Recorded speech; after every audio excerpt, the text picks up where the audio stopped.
મોરબી નજીક આવેલ અને ટંકારા વિસ્તારનું 90,000ની વસ્તી ધરાવતું રવાપર ગામ છેલ્લા ઘણા સમયથી પાણીની સમસ્યાનો સામનો કરી રહ્યું છે, જે અંગે મોરબી મચ્છુ ડેમ 2 આધારિત રવાપર પાણી પુરવઠા યોજના અંતર્ગત ફિલ્ટર પ્લાન અને સંપનું નિર્માણ કરવામાં આવ્યું છે। આ સાથે જ મચ્છુ 2 ડેમમાંથી દરરોજ પાણીને ટ્રીટ કરાશે, તેમજ તેનો લાભ રવાપર, શનાળા અને અન્ય ઓજી વિસ્તારોને મળશે। આ યોજના 50 કરોડના ખર્ચે તૈયાર કરવામાં આવી છે, જેનું પાણી પુરવઠા મંત્રી કુંવરજી બાવળિયાના હસ્તે લોકાર્પણ કરવામાં આવ્યું હતું। આ તકે ટંકારા ધારાસભ્ય દુર્લભજી દેથરિયા, મોરબી ધારાસભ્ય કાંતિ અમૃતિયા, મોરબી જિલ્લા પંચાયત પ્રમુખ હંસાબેન પારેધી સહિતના આગેવાનો ઉપસ્થિત રહ્યા હતા। મોરબી જિલ્લામાં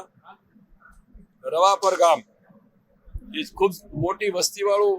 લગભગ 90,000ની વસ્તીવાળું ગામ, જ્યાં ખૂબ લાંબા સમયથી પીવાના પાણી માટેની સમસ્યા હતી। મચ્છુ ડેમ આધારિત આ પીવાના પાણીની યોજના લગભગ 28 LPCD એટલે જ્યાંથી અમે MLD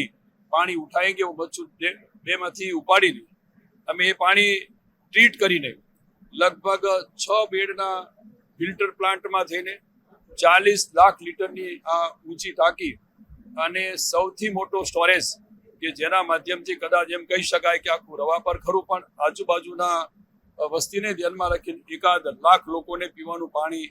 શુદ્ધ અને પૂરતા પ્રમાણમાં મળી રહે એ માટેની અમે 50 કરોડની આ યોજનાનું આજે અહીંના આ વિસ્તારના ધારાસભ્યો, સંસદ સભ્યો, સૌ પદાધિકારીઓ અને આગેવાનોની અમારા વિભાગના અધિકારીઓની ઉપસ્થિતિમાં લોકાર્પણ કર્યું છે। આ યોજના સાકાર થતા આજુબાજુના લોકો માટે 30 વર્ષ સુધી પીવાના પાણીની સમસ્યા નહીં રહે એ રીતની અમારી આ રવાપર પાણી પુરવઠા યોજનાનું આજે લોકાર્પણ કરવામાં આવ્યું છે। અહીંયા રવાપર ઉપરાંત સનાળા વિસ્તારના થોડા ગામડાઓ છે અને આજુબાજુના પરા વિસ્તારો છે, જેને